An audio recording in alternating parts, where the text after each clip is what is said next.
man the fuck up and do interesting stuff. Don't lose that childlike curiosity and spirit. A core operating hypothesis I have is that there's two scarce assets in the world of business. One is capital, but I think what's arguably more scarce is actually attention. And if you can just harness attention to focus the population towards the problems you're interested in, I think that's arguably more valuable than capital, because capital will follow attention. Capital will follow culture. That was the reverse engineering of why I started doing more content. You embody so much of the entrepreneurial spirit, which I think is what makes America so incredible, that there's just opportunities that people can go take swings at. Your superpower is, from a business standpoint, someone that's been there and done that for 10 plus years, being able to kind of like call shots like you see it. Because for a lot of founders, if you don't have great mentors, you're almost relying on these people on social media for advice, but you don't know really what is their proof of work behind the scenes. And I feel like you do a best in class job of like calling bullshit, truth versus lies, and like what we should actually know from a business standpoint.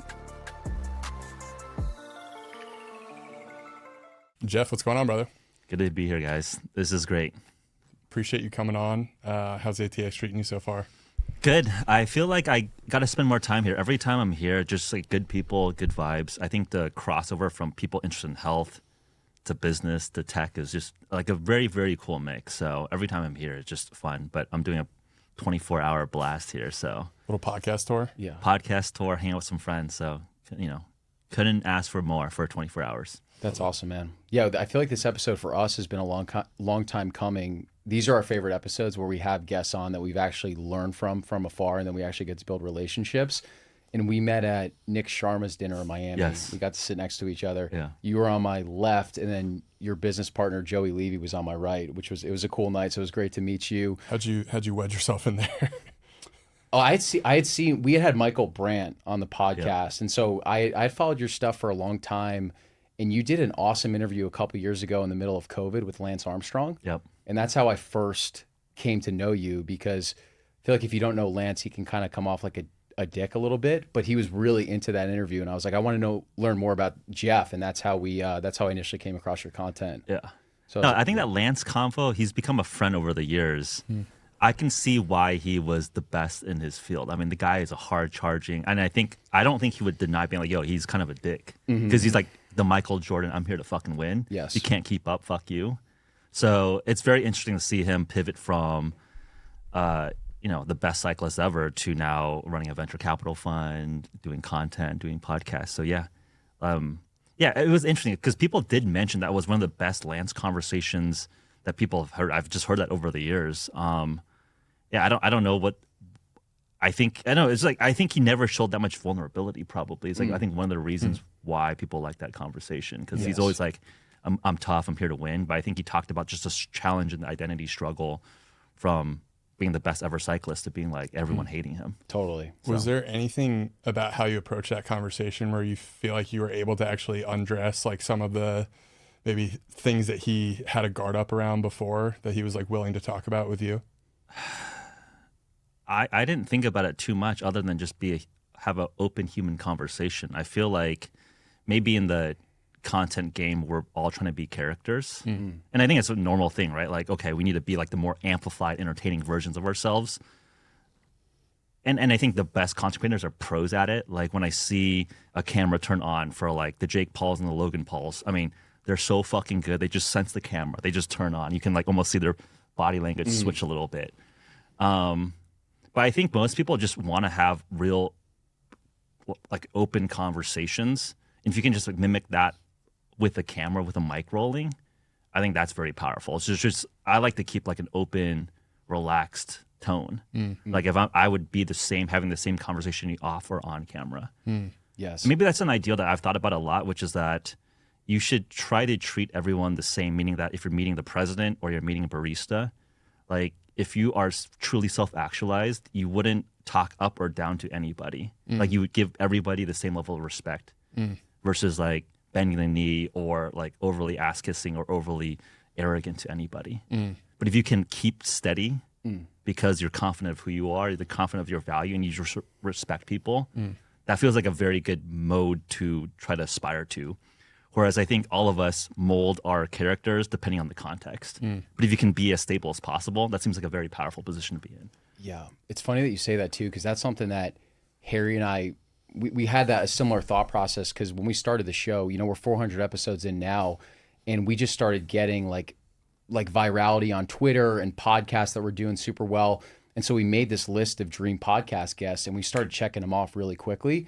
And what we realized, like, the more it's almost like we were so complimentary that you could almost like encroach a little bit on the guest, and they appreciate it, but they kind of knock you down a peg too. And we just learned the more real that we were and just treating everyone the same, just the better relationships we were building, the better the podcasts were. So I feel like that perfectly reinforces what you were saying too. Yeah, because I think there's probably like an imposter syndrome level where it's like, because like it's so cheap now to put a camera on, right? Like anyone can do it with like an iPhone, right? Yeah. And everyone has iPhones. But I think that skill is that like realizing that the more interesting conversations have that dialectic, right? If I'm just like monologuing my spiel, and like the best podcast or content people just have their spiels, Yes. then it's kind of like boring. You're just like auto play. So like I think that's a insightful comment, right? Like the more interesting content pieces have like a little bit of push and pull and dynamic. Yeah. I don't want to take the conversation too meta too quickly, but with content creation becoming more of a core part of building brands and building businesses, I feel like it's easier to kind of play our part and not necessarily have like a true identity. And what I've noticed and observed is like authenticity, I feel like, is playing out and starting to win again. Whereas like, and those are the types of people who know who they are. They have a core identity. They're strong in their beliefs. And I feel like there's this tide that's shifting, but I also know that there's like this world out there of people who can play different parts and be comfortable doing that. So how do you kind of just see that playing out? I think it's okay. So I think we can go pretty macro here, right? So, and maybe I'll just start like on a very like business economic side. So if you just look at media as propaganda or marketing, it used to be very centralized, meaning that like there was like 3 cable channels and like 4 newspapers, right? And I think with technology, and I think that's been a pattern through almost every single industry, you could make the argument that cryptocurrency is a decentralization of finance. Biohacking, human performance is a decentralization of healthcare. And then I would say for information networks, like having conversations that can be amplified and distributed for free is essentially information decentralized. And I don't think you can never put that back, right? Like I think it's like a one-way door.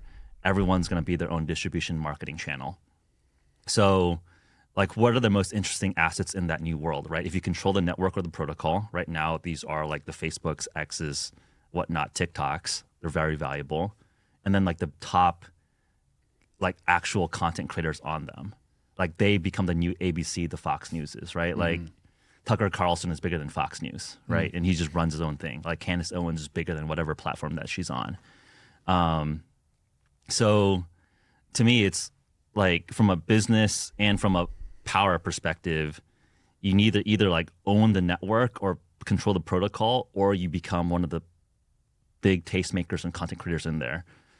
But because it's so cheap to now make content, I think it's like a very power law dynamic, meaning that if you're the top one, like if you're Joe Rogan, you're bigger than number 2 to N combined. If you're number 2, you're bigger than 3 to N combined.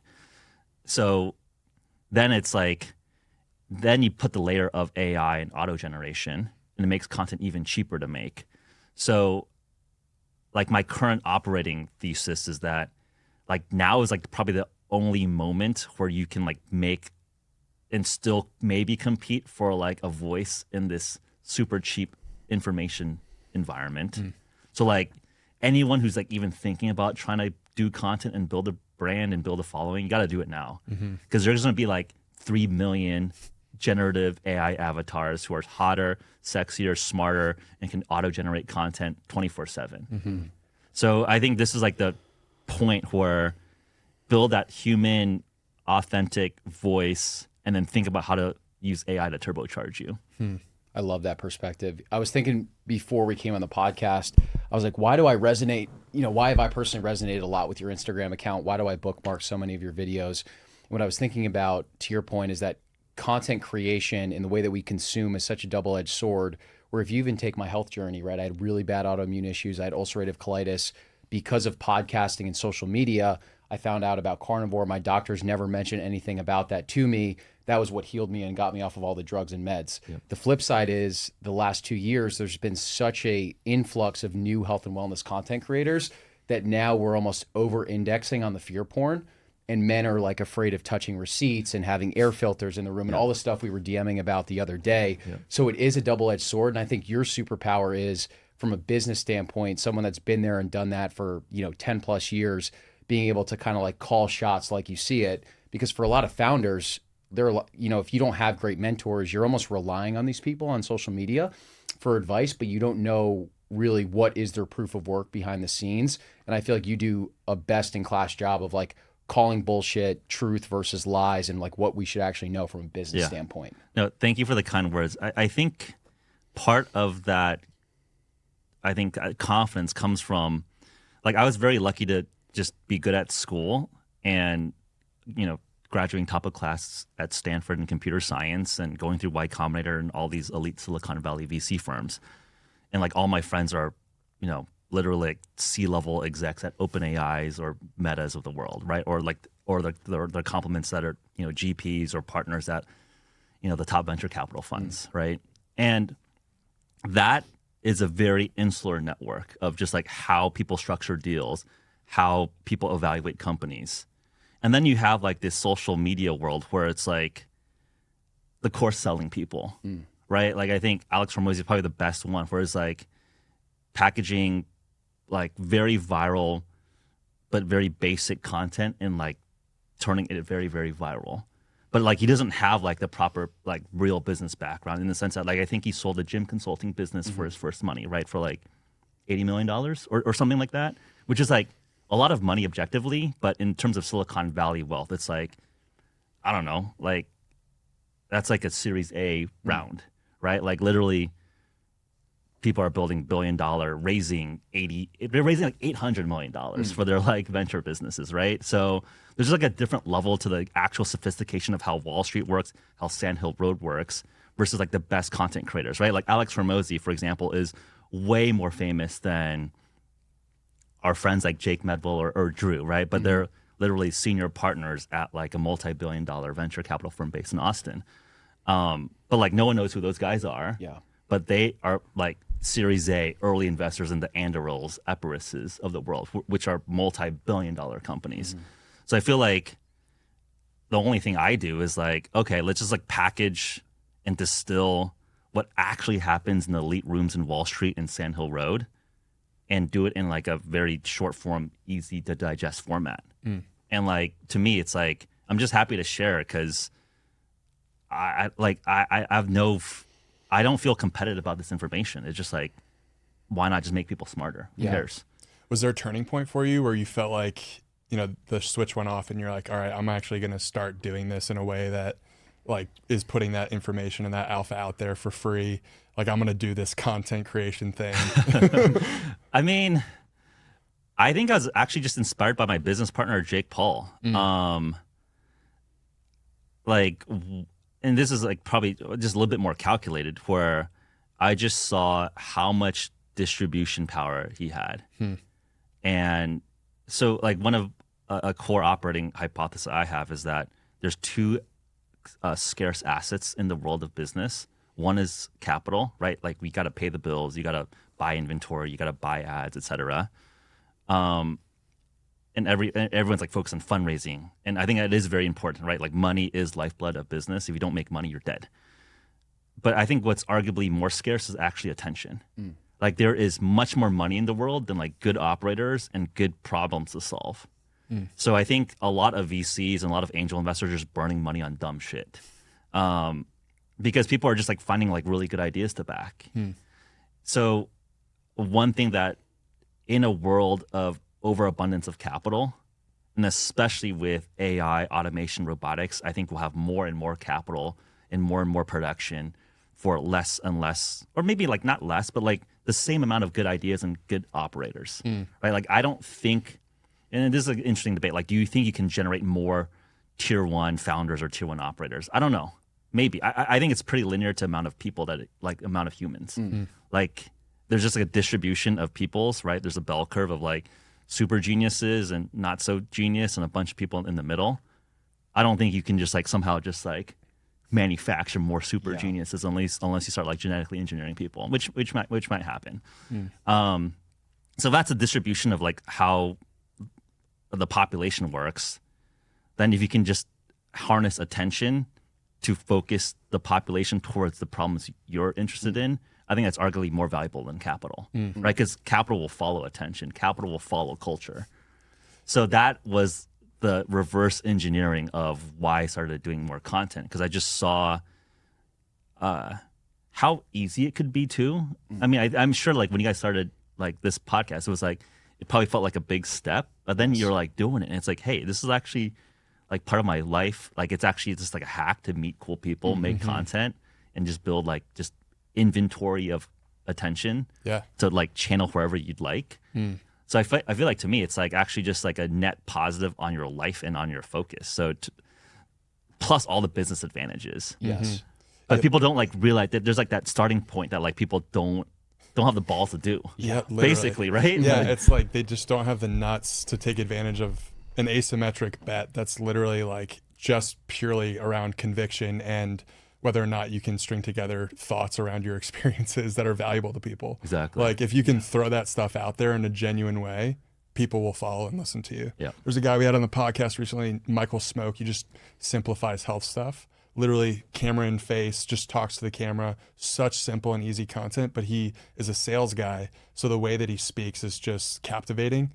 It's the simplest content, but he crushes. I'm like, if people just followed this model, like you would create so many opportunities for yourself. And honestly, it was a look in the mirror moment for me where I'm like, okay, we've been doing this podcast for a while. And I feel like we've missed out on opportunities that we could have taken advantage of purely because I didn't, put more skin in the game. Yep. So yeah, it's a good, good reminder. That's I think that's like I love being pushed like that. Totally. Right? You're just like, man, like I think what I've realized is like there's no billionaire. Like I've met a lot of them, right?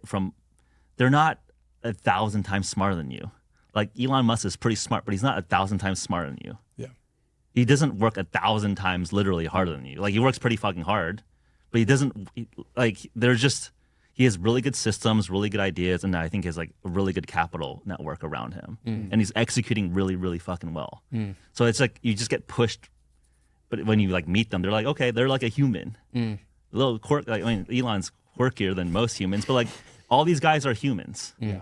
So I think once you get that confidence, I'm sure you've interviewed a lot of like interesting, famous people, and they're like, okay, cool, like plus or minus 20%. Yes. Yeah. I think something that helped us out a lot too was we got fortunate identifying the right medium of content. So for us, writing threads on Twitter in 2022 when Twitter was exploding with health content, that was perfect for us. And then we parlayed that into podcasting where even though we had the knowledge, podcasting took the pressure off of us where we're just the informed enthusiast that's interviewing the expert. And that really helped us. And then you get to a point where you're creating vlogs and Instagram style content where you kind of become the expert. So I'm curious for you, what were those kind of like early mediums of content? Because I've seen you write, I've seen you do vlogs, the podcasting, the Instagram content. What was like that natural sticking point for you in the beginning just to start to get that early content out for Geoff? Yeah, I think my calculation was you have to play in the toy platforms, right? Like you'll be very hard to compete with Joe Rogan or Lex Friedman on long form. So, but like I think it's still like a valuable platform to play. But it's like, okay, like again, that parallel dynamic. They've done it for like 15 years. They have like literally like a 15-year head start. And this is what I was thinking about from like a venture capital perspective, like a Sequoia Capital or Andreessen Horowitz. I mean, Andreessen Horowitz is like maybe a 15-year-old fund, but like Sequoia's been around for like 50 years. So you can't compete knife to knife with someone who's done, or like a firm that's done it for 50 years. They're just like a time durability that you cannot accelerate by being a genius or working hard. Like there's something about, like, why do people like Louis Vuitton or whatever fancy Italian leather product company? I mean, it's the same shit that literally probably higher quality hand stitched in Austin versus some bullshit, Italian leather product, right? Like, why do people like Laurel Piana? I know the family that like Pietro Laurel Piana. He's like a nice Italian dude, but like, why is he like the moniker of like taste? Who decided? Well, just like that thing has been around for multiple generations. So it's like hard to compete against like a legacy of time. So it's like, okay, you cannot compete strength to strength. So then I was thinking, okay, like Roelof Botha of Sequoia is not going to make TikToks, right? Like he's like the lead of Sequoia Capital, right? Like these billionaires aren't going to do like the quote unquote dumb content formats. So the orientation around some of the short form content has been around this is the language. These are the communication primitives of our generation and younger. So lean towards the things that look kind of stupid.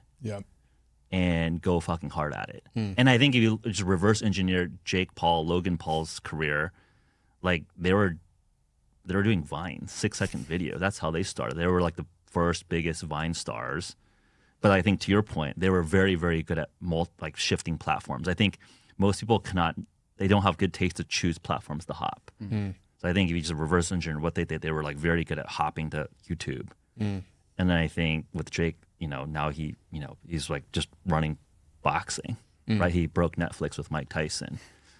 And then arguably, I think he'd admit it, he was like a burnt out, flatline YouTuber. And I think there's a lot of people like that. They're just like, I think a version of Jake Paul would have been like burnt out, coked out, LA failed YouTuber dude. Really? Like he'll say that like boxing was like not just like a personal hobby, but like a really good business and career move. Wow. Right? Because then he actually have a completely new platform where he has much more mainstream legitimacy versus like just a standard content creator, right? Like I think what I've seen in the market is that Jake has like the ESPN, the Netflix backing, where like most YouTubers are just stuck in like internet land. Like it's just interesting. Like a Mr. Beast has more followers, but I think in terms of cultural clout, it's it's debatable, right? Like I think it's much more close. My outsider perspective on Jake too is it seems like since this transition into boxing, obviously there are these incredible business opportunities behind it, but I almost get this sense with him that there's like this purity of competing that men are dying for. And I've seen you talk about that a little bit, like finding that fire under your ass and being able to pull those levers. And we both found it playing college baseball. And then you become a corporate cog in the machine. It feels very selfish. That fire's burning out. And we found that purity doing what we're doing now. And it just seems like a lot of young men are dying for that. And it seems like that's what he has with boxing too. Do you think that's fair to say? Yes, 100%. I think that's one of the reasons why we started W, the men's personal care brand. It was, I would say, like what's interesting to me is less so about the personal care products, although they are great. I think it's more the mission behind, like no one's speaking to young men in competition and like that blue collar work ethic. I think capitalism beats that out of us. Like I'm sure when you guys were like kids, you guys like wanted to be the best fucking baseball player. Totally. Like and you thought it was possible. Yes. 100%. Right? And I think we all thought we could be literally president, billionaire, astronaut, whatever. Like we all had like crazy ass dreams when we were like 12. And then like school and then capitalism like crushes everybody. And then you're just like funneled into like a normal path. Yes. And I think that is like probably the cultural crisis or dissonance that we all sense. And I think that is like opportunity for like great young like people like us just having a little bit of experience underneath our belts, like empowering, encouraging people to just man the fuck up and do interesting stuff. 100%. Like don't lose that childlike curiosity and spirit. It's one of the things I love about your content because I feel like you embody so much of the entrepreneurial spirit, which I think is what makes America so incredible, that there's just opportunities that people can go take swings at.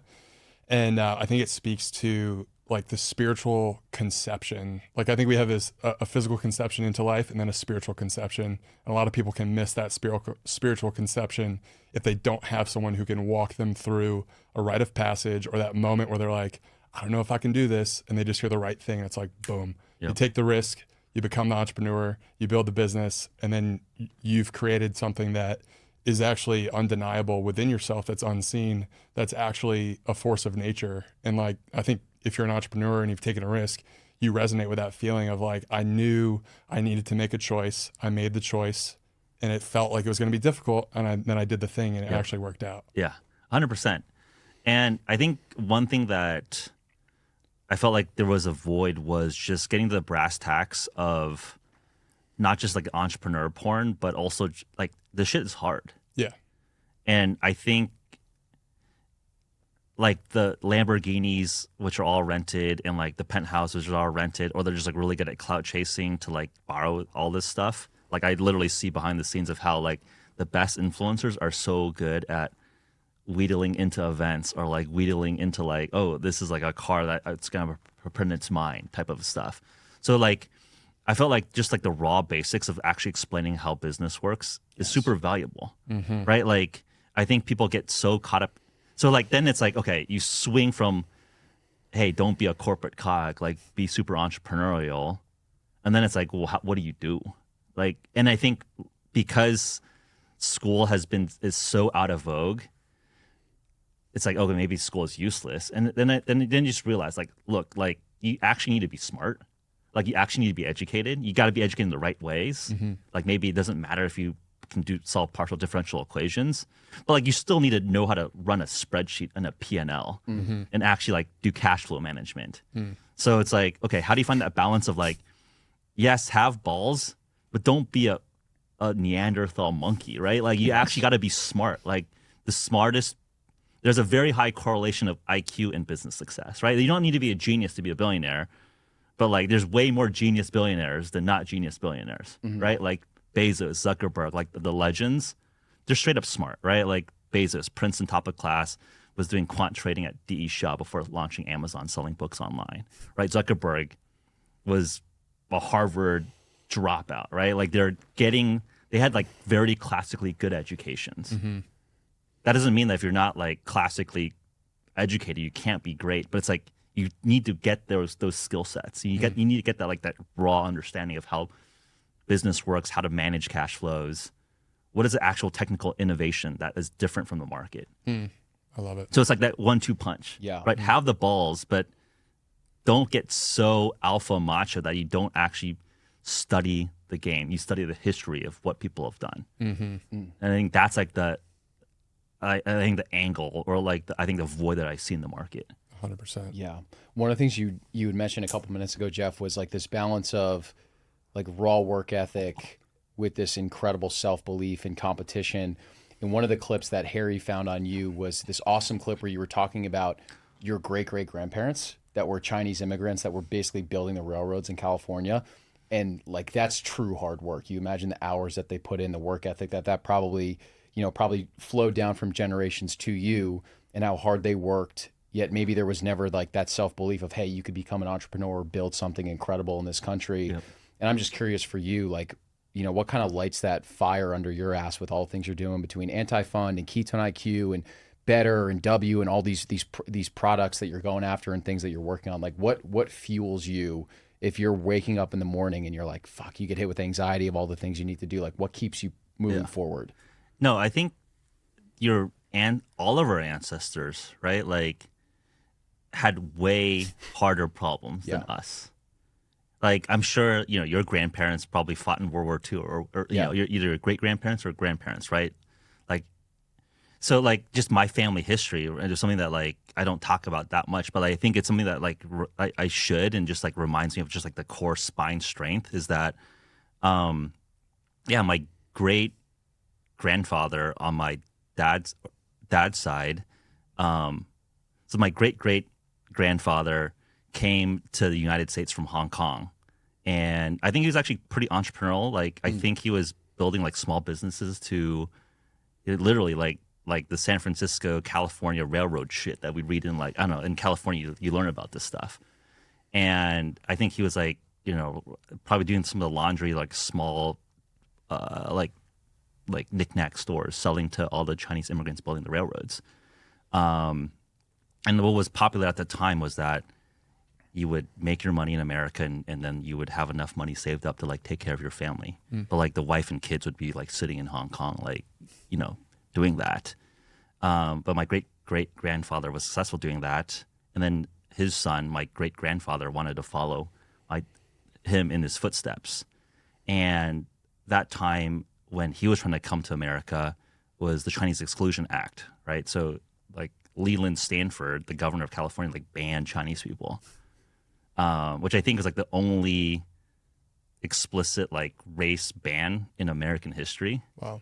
So he had to literally got blocked at the border, and then he went to Mexico, and then he died of tuberculosis in Mexico. Wow. So my grandfather grew up with a single mom in Hong Kong, like hustling. Wow. Right. And then World War II happened and all that stuff. And I think he was like an airplane mechanic for like the war. And then on my mom's side, right, like they're just getting like blown up by like the Japanese were invading China. So there's like getting, you know, like you just hear like the war stories. I'm like, tell me these stories. Like he was a kid. And like, so my mother's side grandfather had like a story where like their whole village was captured and they were like getting marched away. And you know, there's obviously just like, I think that generation of Chinese people had like really just like Japanese were like killing all of them, right? And there's like this one Japanese soldier that like, he was gonna run and they locked eyes and like the Japanese soldier didn't kill him.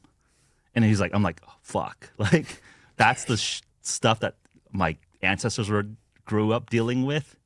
And I just gotta like do some business negotiations. I just have to record this video. Yeah. So like, and I think all of us have those like ancestral stories, and I think there's so much power to them because, like, your stress is like, oh, I gotta pay taxes, or like, oh, like these are pretty trivial economic problems that can be solved with just a little bit of brain power. Like, no one's trying to kill you, and I think that if you just remind yourself that in the scale of problems of humans, if no one's trying to kill you right now, we're like a very rare, scarce, like level of optionality, right? Like we get to do this. Yeah. It's like fun. Yeah. No one's trying to kill us today. And you don't think about that at all. So to me, it's like if that is where all of our ancestors came from, I feel like we have not just like the opportunity, but the responsibility to just have this free roll and play really, really hard. So that spine of like, hey, when it's like someone's mean or like someone's like hard to negotiate, it's like, dude, I don't give a fuck. Like no one's trying to. Are you trying to kill me? No, then all right, I can deal with it. Like that's literally my mindset. Yeah.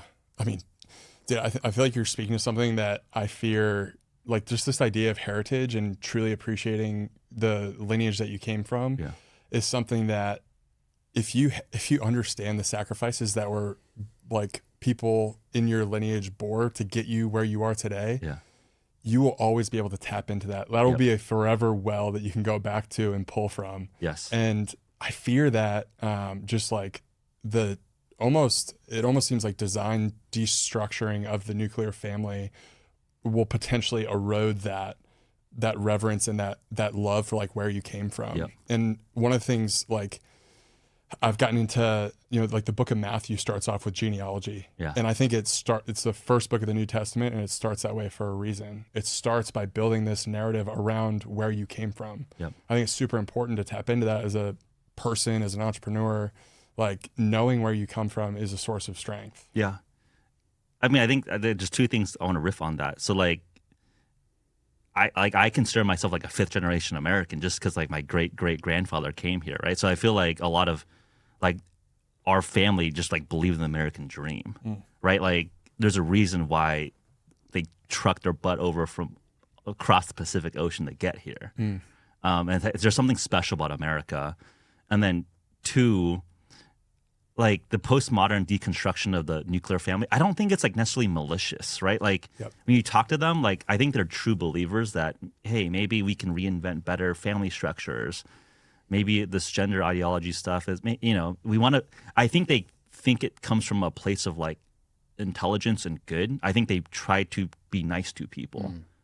But I think there's a hard reality that sometimes being nice is not correct. Being nice to cater towards, like I think it's another way. It's like there's some models that just work better, like Western civilization, and I think American culture works better than other cultures.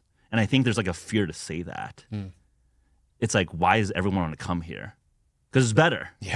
And people, and it's like, and sometimes in certain circles you can't say that. It's like, no, every culture is great. And it's like, okay, like no, it's like factually wrong in terms of like output and productivity and progress in terms of technology.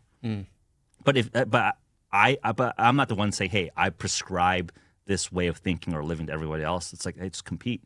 If you really think your model of the world of how the structure of civilizations is better, make us such a brilliant civilization that I want to join. Yeah. Right? Just don't like try to like lobby me or try to like force me to do stuff that I don't believe in. Yeah. Do you feel like part of the reason why you were such a good student in high school, like did your parents push you hard based on these different generations of you being in, you know, your family being immigrants in the United States and that work ethic being pushed on you, or was it something more intrinsic? Maybe it was a combination of nature versus nurture, but I'm just curious. Yeah. Like, I think there's like the tiger mom stereotype, which I think I wouldn't say I was like pushed that hard. I think I remember like, but I would say that like I got provided a lot of just material. I remember that when I was like 3, 4, 5, like my grandparents would bring like Chinese math textbooks, and I would just like, they're like, just do them. Yeah. And I was just like a kid. I was like, okay, I'll like learn how to do multiplication and stuff when I was like 4. And it was like, I would just like, you know, so like, what is multiplication? It's like 8 times 8. It's not, you kind of memorize, it's 64, but it's just also, you just add 8 times, right? So you just like kind of like, and I think that when you're 3, 4, 5, maybe that's like cognitively you're ready for that. And I remember like for algebra, it's like, oh, like there's letters now. But is that supposed to be an 8th grade material? Like, I don't know. But if you're just like, hey, you just have a variable in your math calculations, maybe you should be able to learn it. So like I skipped. So like, I think a lot of it just like, I just got provided materials and no one was like, hey, this is super advanced. This is super hard. This is like, you're beyond your level. I was just like kind of doing it for fun. So I think there was, so to me, it was always like had an availability of the material to learn and look at. But it was never like, I wasn't like, hey, like getting slapped around to like study math textbooks or anything. Like, in fact, I was like always a better reader in some sense. So like I was doing all these, I don't know if there's like still a thing, but like you can take SATs when you're in middle school to get to like these like scholarship type things. So I had like the highest SAT score in 8th grade. I got a 1590 out of 1600 on the SAT as an 8th grader. And it was like, I got perfect on the reading and I missed the question on the math. So it was like, to me, I was also just like, I'd read a lot. I always won like the local library reading list for summer. Like you get like a sticker or something for reading. Again, I didn't care about like getting a sticker. I was just like, read all the books because it was fun. I was like, so to me, it was just like, I think I had this like a natural curiosity to learn stuff. And then I think my parents were pretty good at just like providing like the availability of the resources to do it. And then I think as I got a little bit older, because my dad was an entrepreneur, it just seemed like it was possible. Because I remember talking to other kids' parents around startups, or they were like all like doctors or engineers, like just they didn't know how to start a business. But like I grew up just like hearing my dad talk about real estate or just different deals, and I was like, okay, this is normal. Yeah.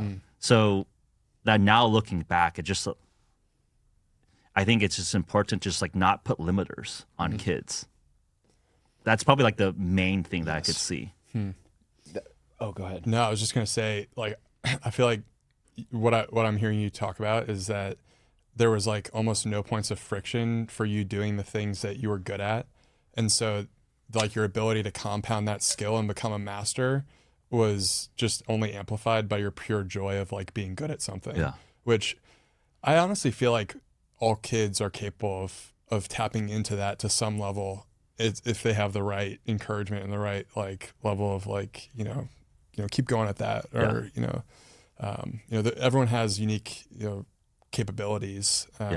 And I just feel like a lot of people get stuck, and if you can just like find the joy in pushing through that, like it can just, like as a young kid, you can become very intelligent just through enjoying it. Yeah. And I would say the only thing that I would push on now, as we're all not kids anymore, is that why even stop yourself from a kid level curiosity, right? Like we all have the same amount of time. Why don't you just like try to revert back to like, hey, I just want to like learn shit and do shit. Yeah. So I think that's like, I think a lot of the focus I think about now, which is that never have that kid in you get beaten out obviously we have much more responsibility, obligations, but like just try to revert back to like, hey, like this is like fun, this is cool. I want to just like dig in and really think about this and like really master this skill. Yeah. And I think very few of us at a certain point, you're just like clock in. Like you don't think about mastery anymore. You don't think about excellence anymore. You just think about like what is like the lowest, most efficient way to like get the bag and then do the next thing. So I think just reminding yourself like what were those things that you could just like because I don't know, I was like just tinkering with watches. I remember like just like sat there, I was like trying to like open up a watch for like 8 hours. No one told me to do that. I was just like, oh, like I was As a kid? Yeah. It's like because you get a little screwdriver, like just fucking around, like just opening the stuff up, and we could again. I think it's a luxury of time. Maybe like we don't have as much time to do that anymore, but you can try to reinstall some of that time. Yeah, like you recognizing, hey, for whatever reason, God kind of blessed you with this ability to be like a natural tinkerer. Like, where does that come from? We don't know. He just gave it to you. Yeah. So can you kind of like replace these cheaps? That's what I'm trying to do now in my life is how do I replace these cheaper sources of dopamine to just like listen and be and tinker and do the things that I've wanted to do since I was a kid, but society beats that out of me a little bit. And that was part of the undertone of my question earlier was like, I feel like if you're a parent, if you can get your kid to almost humbly understand this mental model of like when you know what you want and you can almost like bend the world a little bit to your hopes and your dreams. It's like we all have that as kids. We lose it, and then ideally you gain that back. Imagine if you just had that from the time you were a kid and you just never lost it, how good your life would be. Yeah, I think that is ideal. 100%. I think it's well said. Yeah, don't lose it. If you've lost it, like figure out how to get it back. Yes. I mean, not much more to say other than that, right? I think it's like, why does that exist? I think capitalism is not designed for individual happiness. It's designed for overall system efficiency. So I think it is like some of a structural problem that like forces everyone to cogs. Like why? Because specialization of labor, right? Like I just need you to make this widget really, really freaking well because otherwise I'm going to swap it to like another person in a different country with like less labor laws. Yeah. So I think that is like the underlying pressure, and I think it's fine for societal competitiveness, but like we're individuals.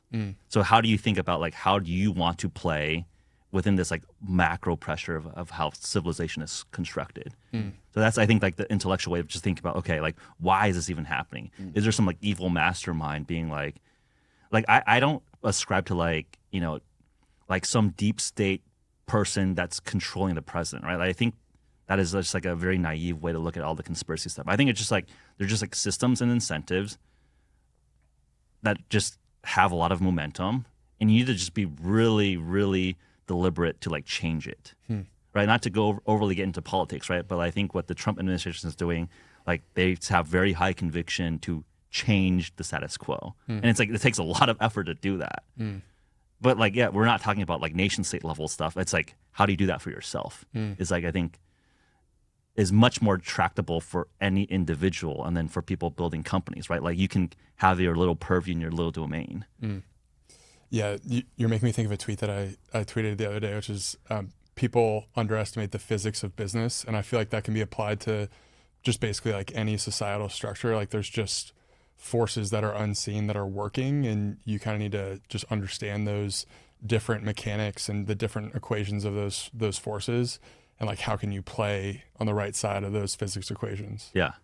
Now, that reminds me, like I think and this gets in like some more Eastern philosophy and like Zen Buddhism or like Taoism, right? Like they're just like flows, and like a lot of what Eastern philosophy is just like you go with the flow of the universe, like you go with the path of the universe.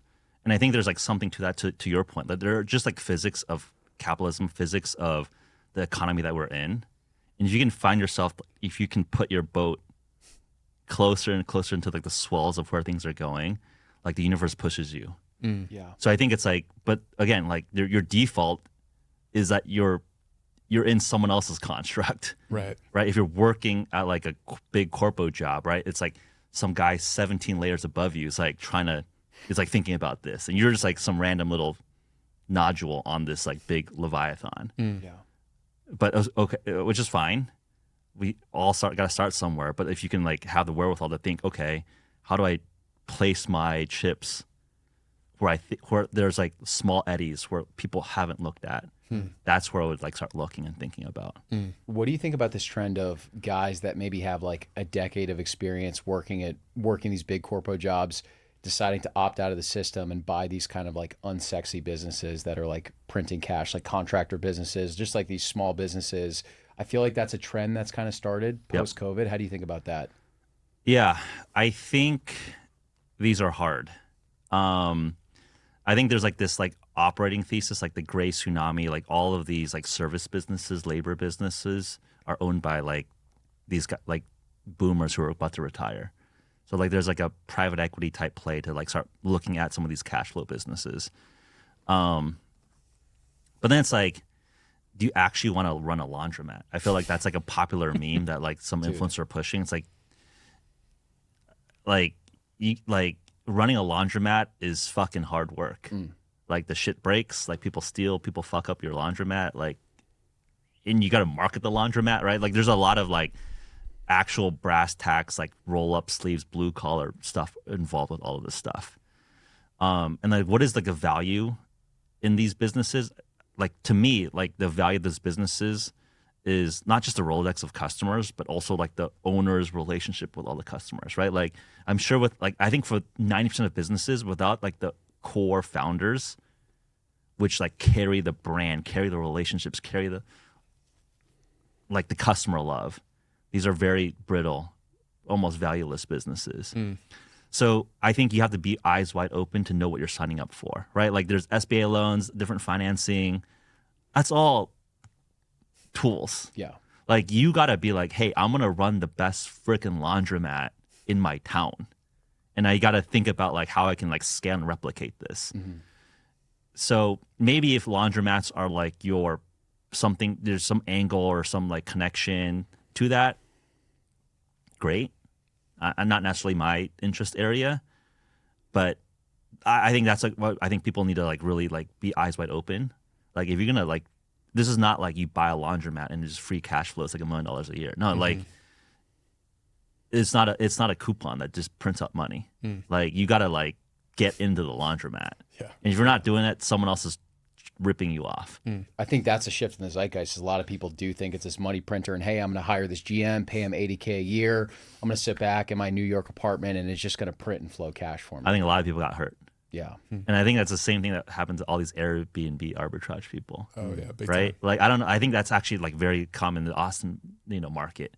Like everyone, right? Like you just see like the real estate prices here just getting crushed because everyone from New York and California is like, hey, let me go run a little Airbnb arbitrage. Yeah. And now it's, I don't know. I think a lot of you guys are going to, they're going to go BK on it. Yeah. It seems like kind of like '08, but in like a little bit more of like a micro version, just like encapsulated in the Airbnb play. I'm curious, what does your decision-making matrix look like? How do you balance the art and the science of making business decisions? I think that like there's like just different stages. I think for me right now, like a theme that I constantly think about is doing fewer things with like a small group of people and just going super hard.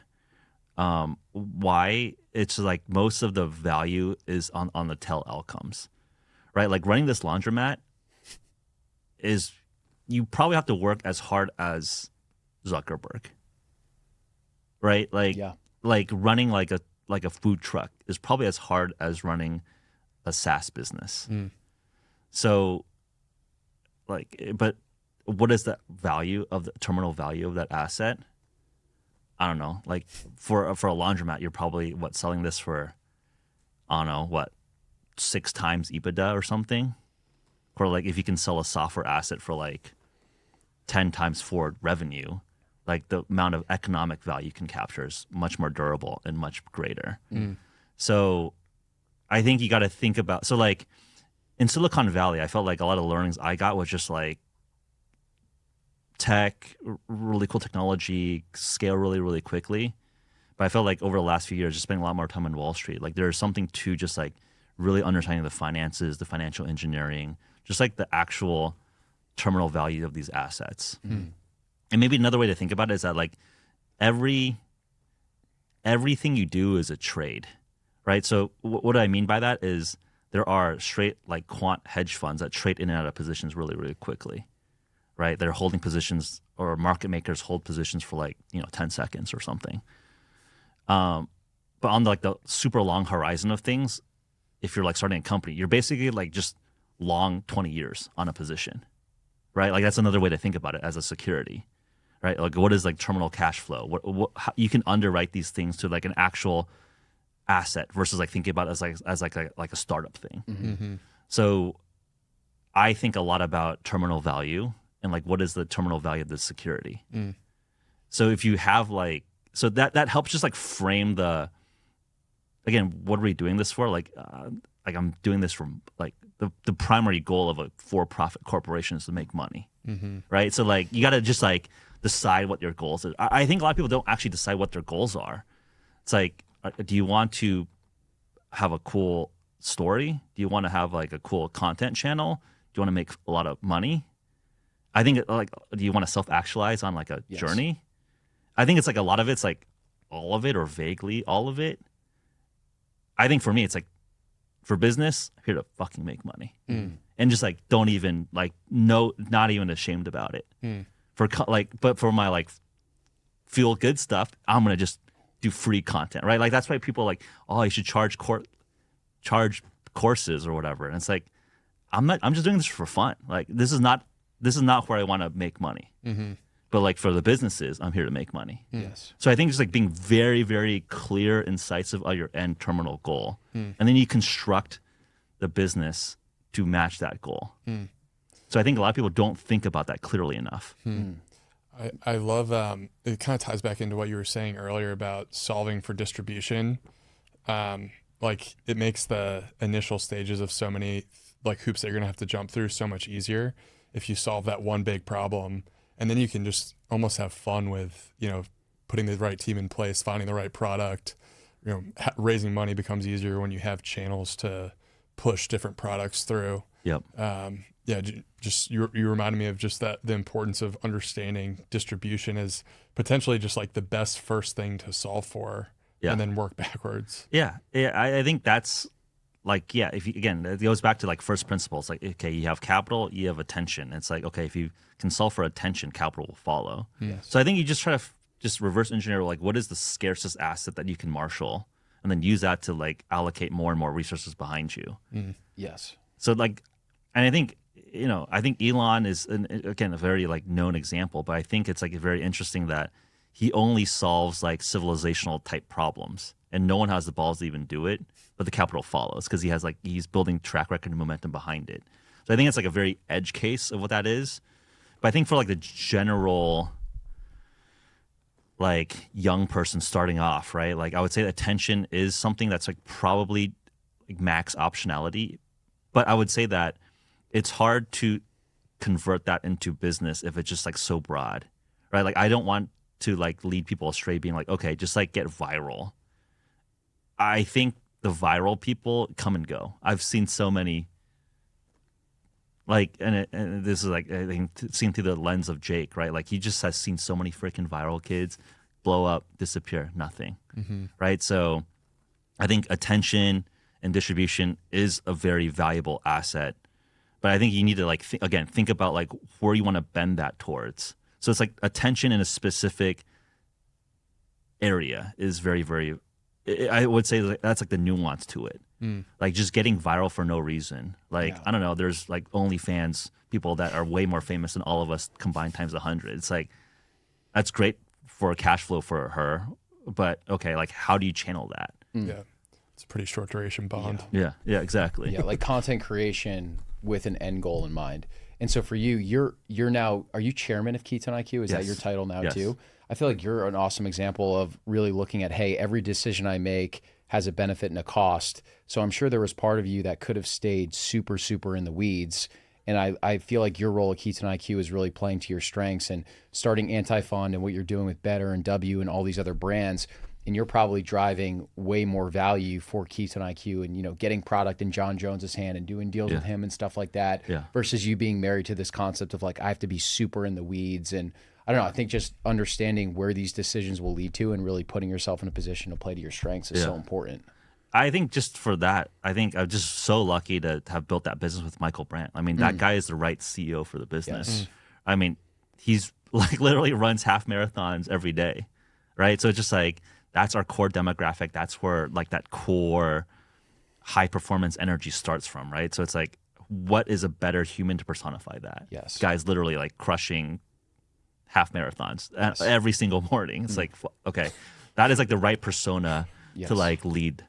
And I think we just built like a really, really strong executive team. I mean, I think every single person, every single executive is just world class at what they do. Like Alyssa's like crushing on retail, Michael Lee on the CMO seat, amazing. Kira on like the business development. Like, so I feel like we just got like really world class operators in each of the key seats of that business. And then like, where can you uniquely contribute to the overall mission?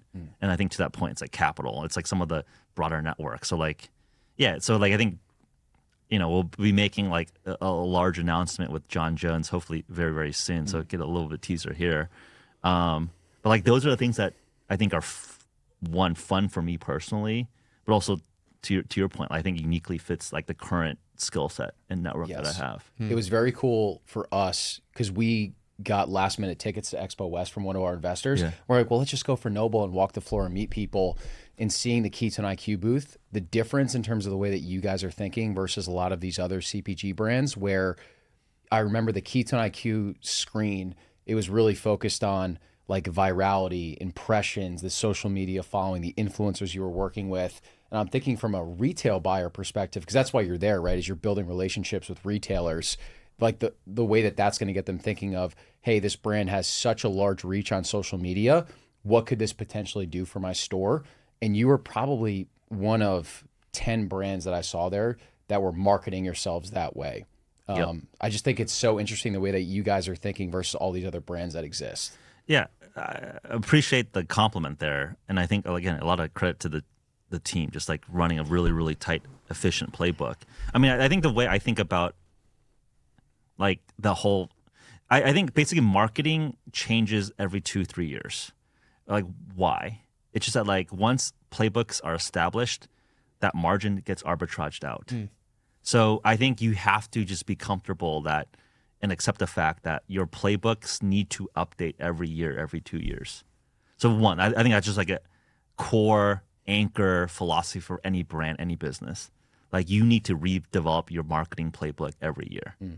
So if you accept that, which I think most people don't even accept that. They're like, oh, I got to just do this thing that's worked for me for the last 10 years. But I think that's an opportunity for startups. Is you can take risk and you can move way faster than the Unilevers and Procter & Gambles.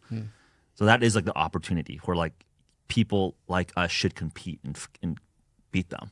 And I think there's an ample opportunity to do so.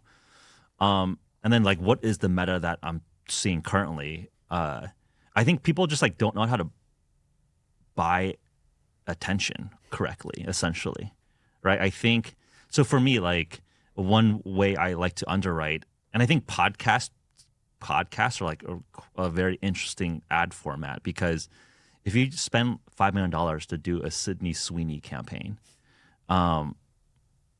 you have to pay twice, meaning that you have to give Sydney Sweeney $5 million, and then she doesn't have a social media. She doesn't have like content formats. She doesn't own her shit, meaning that like she has no channels that she owns to distribute that like $5 million photo shoot you just bought. You have to then go buy a Super Bowl ad. You pay another $10 million, and you have to go buy Facebook ads. You buy TikTok ads. So you buy twice on the same amount of budget that you could partner with someone with actual distribution and following. So I think that's like something that's just like you think about just from a math perspective. Like, and I think most people just like don't understand that like you need to think about people that actually own distribution channels that they control. Like they think celebrities have distribution channels, but Sydney Sweeney can't talk to you. I don't even know if she has an Instagram or not. Like, have you seen her talk? I don't know. I don't know if we're like in her demographic. Yeah, but she doesn't. Yeah, so that's her. Like she's like super famous, superstar, but you don't even know what she talks about. Yeah. Because she's a face. Yeah. Like Hollywood, whatever manager or campaign person like controls what she says. So I think that's like how you need to think about underwriting. It's like don't pay twice. Find people that have the right face, right language, and also the distribution, right? Like that's like definitely like a meta to think about. I love it. Are you long-term bullish on podcasting? It seems like in this election cycle, it was just so important to the ultimate outcome. Do you feel like that's going to continue to play out? It's just decentralization of information. Like, I think you think first principles. Like I don't care about the formats per se. It's just that like no one gives a crap who CNN puts in the seat. Like, who are the anchors now? I have no idea. Yeah, no one cares. No one cares. Like you just want to hear what like Tucker says or what Joe Rogan says. It's like, so to me, it's not the format. It's just the institutional brands have shifted. Like the best New York Times writers run their own Substacks and their own channels. So I think that's going to be the tension. It's just ultimately, what is the value? Is it the brand or is it the human? Yeah. And then the humans have their own brands now. Yeah. So that's the way I think about it. It's not format. It's just who is the better brand reputation. And I think New York Times and some of these legacy brands like are just have leaked so much value in their brands. So I think that's like that's the frame I think about it. Yeah. Love it. One of the last things we want to ask you before you get you out of here is we just talked about your perspective from a brand standpoint. From an investor standpoint, I'm just curious, how often do you get pitched and what things do you look for that actually get you excited and get you out of bed to want to pursue that opportunity?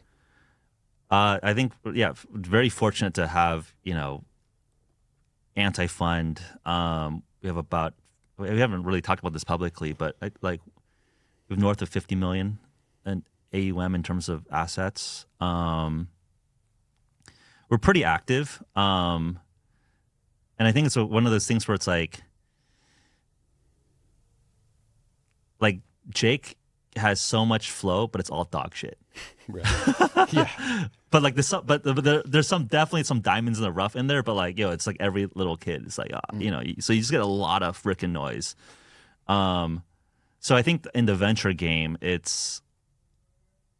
I think it's all about taste and selection, and then I think and sub of that is, do you have the right like ownership and concentration to like actually? Again, I think it goes back to like or like an anchor thesis. I think we're more capital abundant than time and energy scarce. So I think to us, like there's like basically I think two buckets of where we focus our time. I think for anything on the technology side, like you have to keep updating on like what's on the bleeding edge. So we've done a lot of AI deals. I don't know if you heard of like Cognition. It's like the first software engineer AI. So we're investors in that. Anduril, some of these like big defense tech names. So we like those positions that are basically consensus number one winners in super, super large markets. I think those are like going to keep compounding, right? I think Anduril is going to like, it works. It's going to work. So if you can get allocation in there, right? Like I get spammed all the time. People trying to buy our shares for like, 5x markup or whatever, right? So it's just like, so that's like one bucket. And then I think the other area is like consensus consumer winners as well, right? We were investors at Olipop at 250 mil. I think JP Morgan led around at like 1.8 billion and then Poppy is sold. So I think that's like a very, very good comp for us as well. Again, like number one, number two brand in the consensus winner in like a large market. So I think in terms of then again reverse engineering, like what do we like, what are we focused on? Like it has to be, you have to see a path to be a number one, number two player in a large market. And I think most people don't think about the markets enough. Like if it's just like you're going to be the number one local farmer selling like the best termites in the world, but you only have like, you're only selling to people in Austin. I mean, that could be a sick business, but it's not really investable. So again, I think you need to understand the financial returns and like what venture capital should be deployed for before pitching. And maybe like this is a pro tip. I think one thing that I think founders don't do well enough is that VCs are here to make money off your business, right? I think a lot of entrepreneurs are like, oh, VCs are going to be like my life coach.